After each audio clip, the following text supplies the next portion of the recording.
সারাদিন পানু দেখলে হবে না, এবার তোকে কিছু একটা করতে হবে। না বাবা, আমি তো সানি লিওনের ভজন দেখছিলাম। শুয়ারের বাচ্চা, মিথ্যা কথা বলছিস, এবার তোকে কিছু একটা করতে হবে। বিয়ে দিয়ে দাও বাবা, প্রতিদিনই করবো। শান্তির ছেলে, কাজ করার কথা বলছি। শোন, তোর জন্য আমি কাজ খুঁজতে যাচ্ছি। কাল থেকে কাজে যাবি, নাহলে তোর সেটা ভাঙবো লাগলা। এই যে দাদা, আপনাদের অফিসে আমার ছেলের জন্য একটা চাকরি জোগাড় করে দিন না।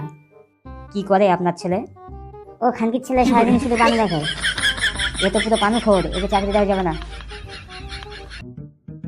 ডাক্তারবাবু, আমার ছেলেকে আপনার ফার্মেসিতে কাজে নেবেন?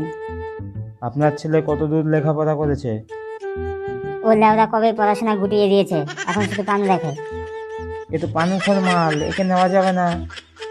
আপনি জানেন আমার ছেলে মিয়া খালিফার ক্যামেরাম্যান?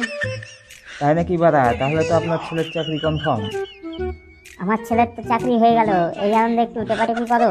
মানে ওই সাবস্ক্রাইব বাটনটা একটু টেপো আর পাশের ঘন্টাটা নাড়িয়ে দাও ভালো করে।